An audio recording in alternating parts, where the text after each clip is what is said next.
Bienvenidos al podcast Hablemos de Sostenibilidad, un espacio de intercambio de conocimiento propiciado por el Centro de Sostenibilidad y Liderazgo Responsable del IESA.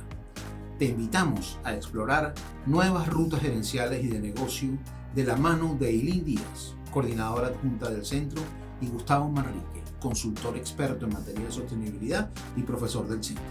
Acompáñanos y hablemos de sostenibilidad.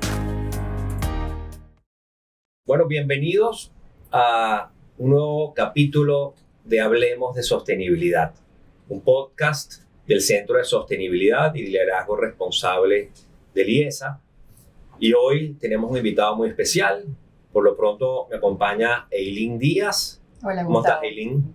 Muy bien. ¿Qué tal, Luis? ¿Qué tal, Eileen?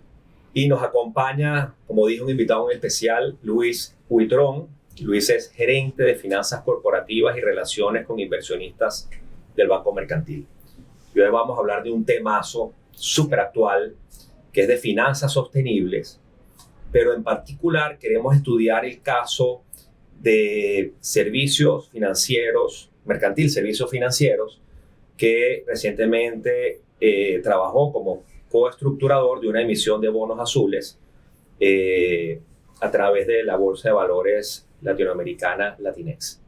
Así es. Así que feliz de tenerte, Luis. Eileen, vamos a trabajar hoy entonces este tema de los bonos azules tan apasionante. Sí, súper interesante, y la verdad es que estamos muy agradecidas, como te decía, Luis, de que hayas aceptado nuestra invitación, porque es un tema que habíamos querido tratar desde hace algún tiempo.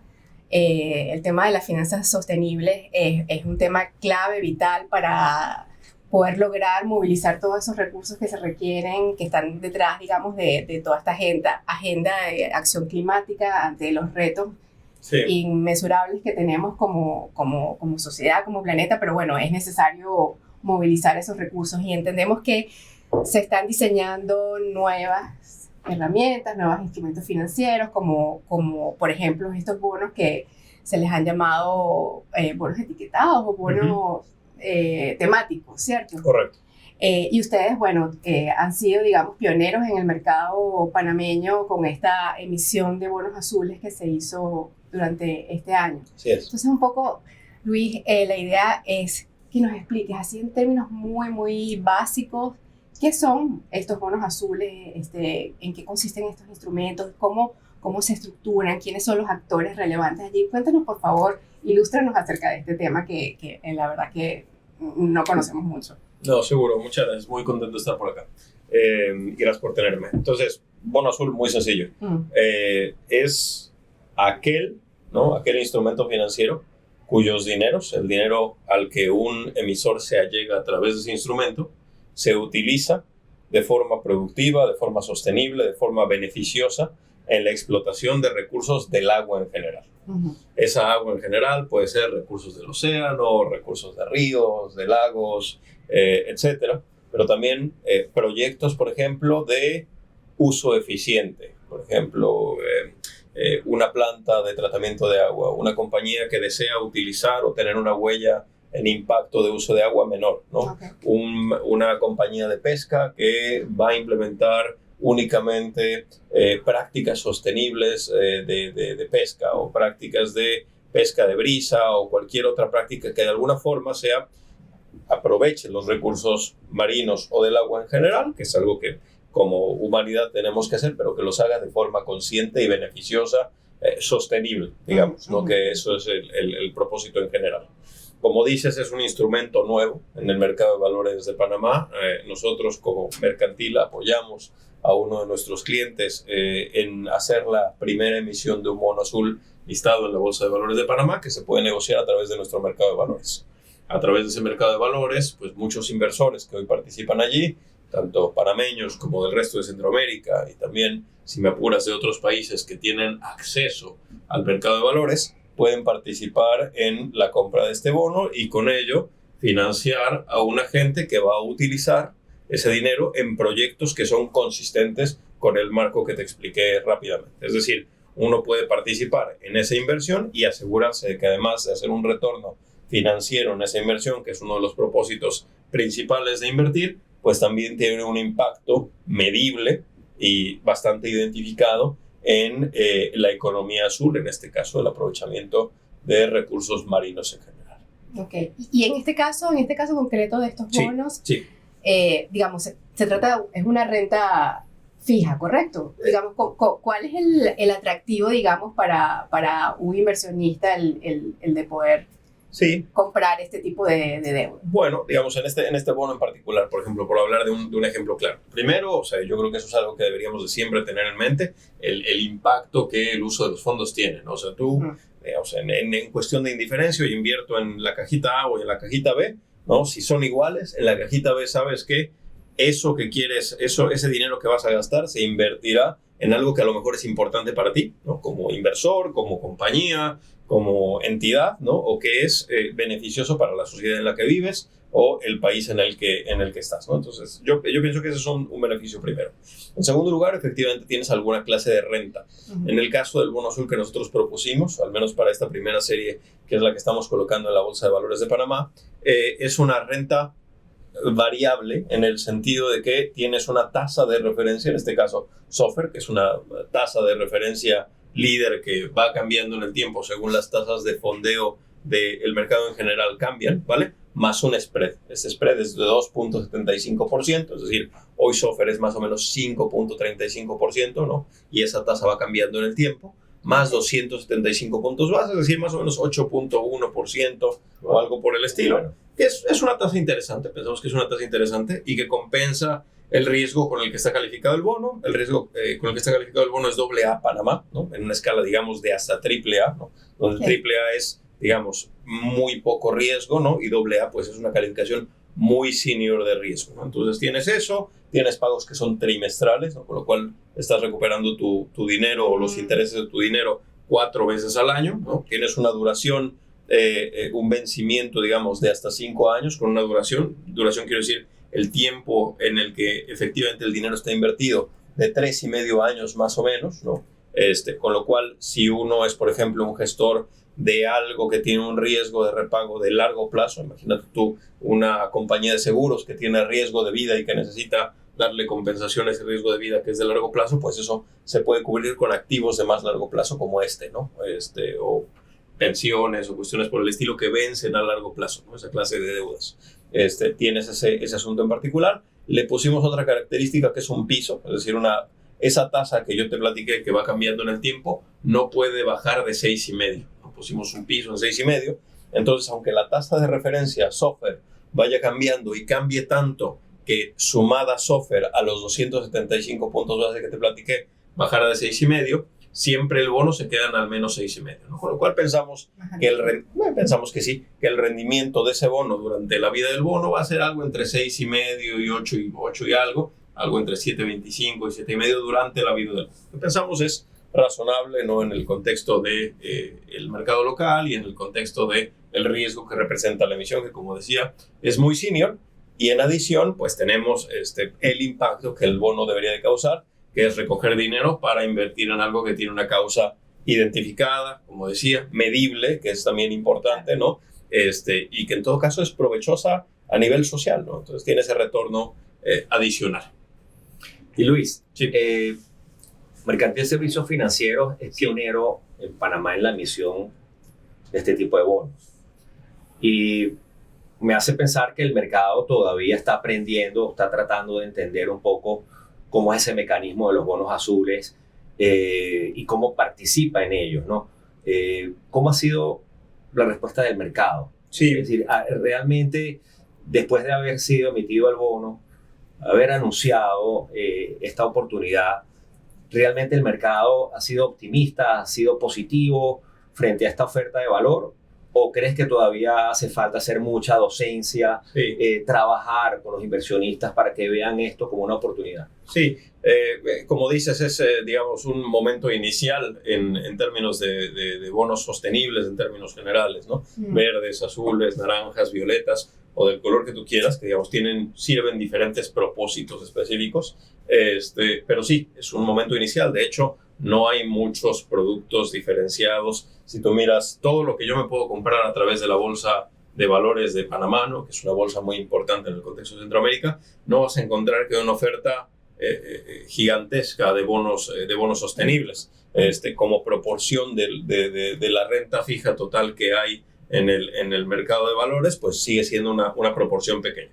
Y en ese sentido, efectivamente, o sea, hay que hacer un esfuerzo importante de educación y de difusión de las virtudes que uno de estos bonos puede tener, ¿no? Es cierto que muchos inversores con los que hablamos de forma recurrente lo miran como un bono que hay que comparar con otro bono igual, ¿no? A pesar de que cumple con otras funciones adicionales, ¿no? Y eso siempre hay que enunciarlo, ¿no? Hay que anunciarlo, hay que darle difusión y encontrar el público al que le es relevante, ¿no? Es cierto que conforme los mercados van evolucionando, en algunos sitios va habiendo ciertos hasta exigencias, ¿no? De decir, oye, tú deberías de tener una parte de tu cartera en bonos que cumplan con ciertas características. Ese no es el caso todavía de nuestro mercado, pero es cierto que muchos de los jugadores que nos encontramos en este mercado tenemos contrapartes internacionales para las cuales es importante, ¿no? Si uno hace negocios con una compañía en Suiza o en Japón o en otros lugares, probablemente el posicionarse como un jugador que considera esta clase de securities como una posibilidad es algo positivo, sin duda, ¿no? Yo creo que como intermediario, tú lo has dicho, estamos apoyando clientes en pensar en cuestiones similares a esta y en ayudarles en su journey de ESG.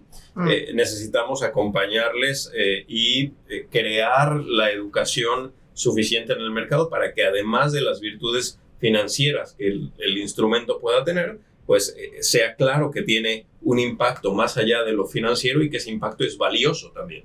Valioso no en el retorno que uno va a recibir en dinero en el corto plazo, pero sí en el impacto social que uno tiene, ¿no? Y si uno forma parte de una organización que busca esta clase de fines, pues eso debería ser valioso para la organización y es sin duda valioso para la sociedad y la humanidad de nuestros tiempos. Tú lo dijiste hace un rato y es cierto. Yo creo que a veces es tan apabullante la métrica y la medida de qué tan grande es el reto que no nos damos cuenta de que el reto sigue allí. El reto no se va a ir allí de descarbonizar la economía porque lo ignoremos. El reto sigue estando allí. Ahora, tenemos el mercado de valores, que es una herramienta muy poderosa de cómo asignar efectivamente recursos que son valiosos y en ese sentido necesitamos continuar educando al inversor a que esto hay que medirlo en dólares y centavos, sin duda, y también hay que medirlo en cómo contribuimos a la sociedad.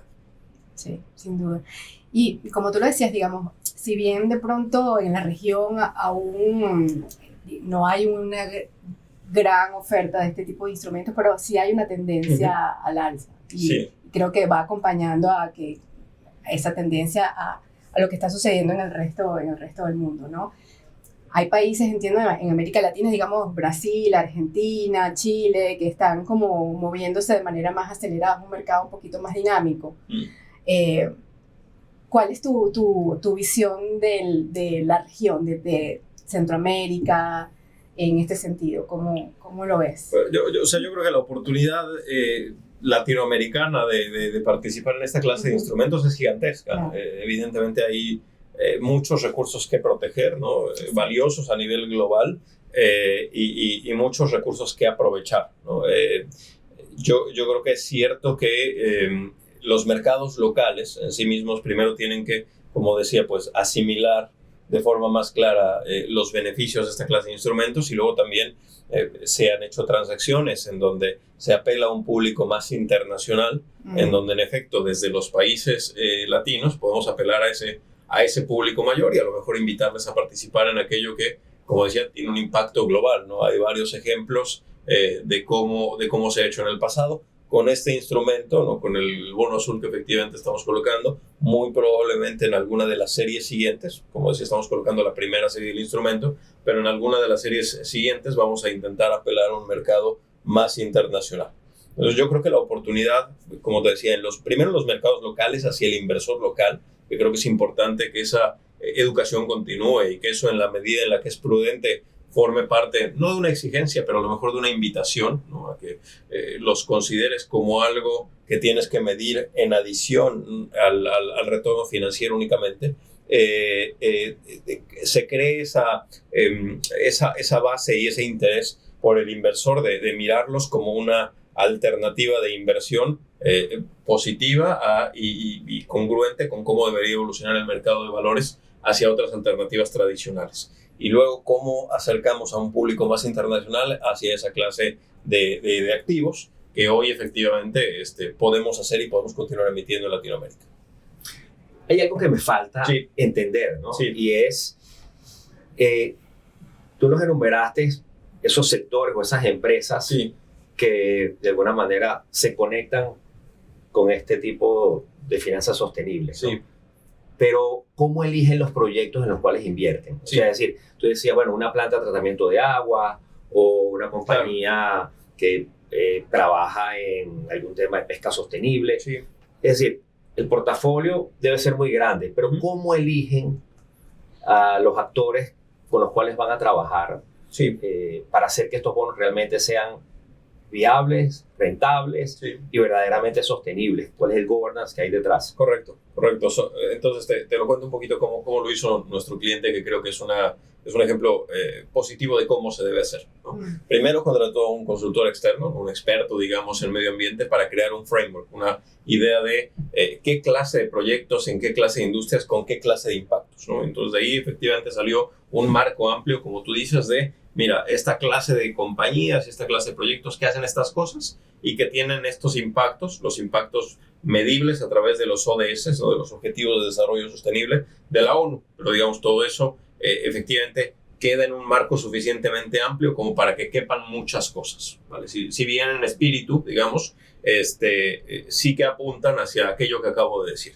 Ese es el paso 1. Paso 2, se contrató a otro tercero, ¿vale? Que es en el contexto del bono público que estamos emitiendo, tiene que dar fe de que ese framework, ¿no? Y la aplicación de ese framework efectivamente es consistente con el marco de un bono azul, no solamente al que le contrataste, sino a otro tercero que tiene que supervisar aquello que estás haciendo y efectivamente de forma independiente, como un auditor, ¿no? Dar fe de que eso que estás haciendo es correcto. De hecho, normalmente estas compañías son parte de una compañía de ratings de crédito, ¿no? Entonces, tú en el bono tienes el rating de crédito que habla acerca de el riesgo de impago de esa colocación, y luego tienes otra compañía que hace el assessment de riesgo digamos, de cumplimiento, ¿no? Se llama Second Party Opinion, opinión de segunda parte, para los componentes medioambientales de la emisión, ¿no? De la etiqueta.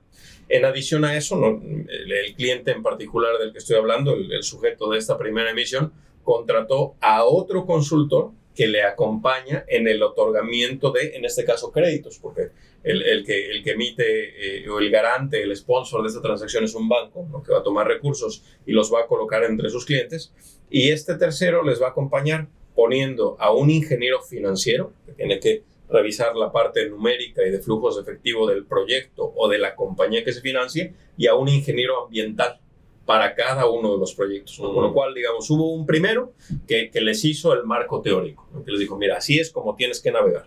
Luego hay otro señor, todos estos son señores distintos, ¿no? Que en el día a día va y revisa con ellos, con el banco, cada uno de esos proyectos que se hace y si cumple con las exigencias financieras y con las exigencias medioambientales consistentes con ese framework, ¿no? Y luego hay un tercero que de forma rutinaria revisa efectivamente lo que se hace y emite un informe de, mira, sí, se hizo bien y han cumplido, ¿no? Y de hecho, ese informe lo tienen que emitir de forma anual como un informe de gestión, en donde dicen, mira, otorgué 525 créditos, ¿no? 100 de esos los otorgué a esta clase de compañías, y además de eso, medir el impacto que efectivamente han tenido en términos de cómo han beneficiado a la economía azul. Así que va a ser muy interesante, pues, mirar de ese primer reporte medioambiental a un año de ahora, como para ver, mira, tu dinero lo recogimos acá, se ha invertido en estas cosas, te ha dado un impacto financiero que tú ya conoces, porque eso lo conocías desde el momento 1, pero además de eso, mira lo que ha propiciado.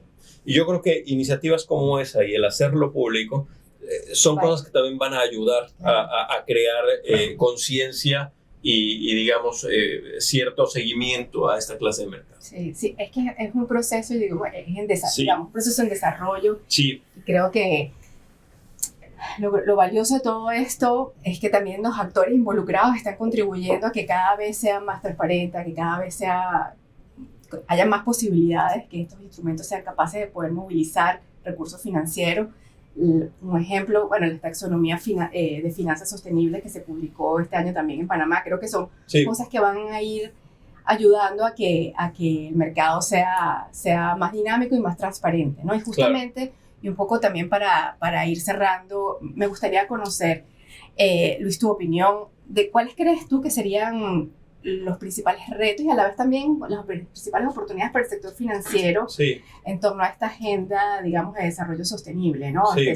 Intuyo que el tema de la información, de la transparencia, que es algo vital en el mundo financiero, es uno de los grandes retos. Pero cuéntanos, por favor, ¿cuál es tu visión acerca de...? Sí, te digo, yo creo que efectivamente, o sea, tú tienes que ser capaz de comunicar aquello que para algunos jugadores es evidente, ¿no? Y eso comunicarlo, yo creo que es mejor si lo puedes hacer con algo que es medible y con algo que el inversor, el tercero que efectivamente está arriesgando dinero o participando dentro del proyecto de inversión que estás haciendo puede cuantificar y dar a conocer también cómo está contribuyendo. Yo creo que en la medida en la que puedes efectivamente ponerle un número, hacerlo transparente y medir aquello hacia dónde efectivamente quieres apuntar, le das a la gente motivos para continuar invirtiendo en instrumentos como ese. Eso es una cosa. Segunda cosa, creo que otra de las cosas que hay que hacer es buscar, y eso estamos haciendo activamente, clientes, contrapartes o proyectos que son susceptibles de pensar en esta clase de financiamiento como una vía, ¿no? Porque probablemente tiene algo que está haciendo uno, puede tener un componente sostenible, pero no necesariamente lo está midiendo, no está apuntando hacia allá como uno de los fines, aunque lo pueda tener.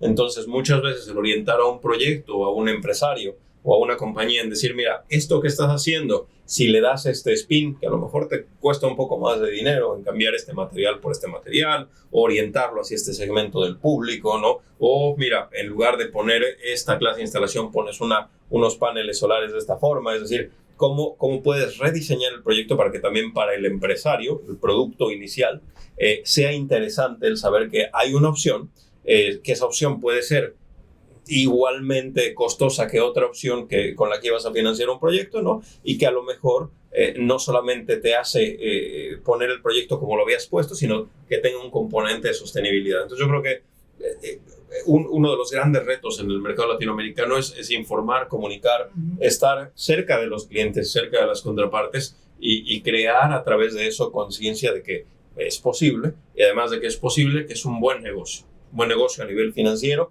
y es la forma en la que deberíamos de intentar orientar nuestros dólares escasos y limitados, ¿no? de todos nosotros, en votar a través del mercado de valores por proyectos que pues, son interesantes en darnos un retorno y en ese caso pues sostener nuestras familias y nuestras economías, pero también en darle algo más al medio ambiente, ¿no? Y creo que es importante.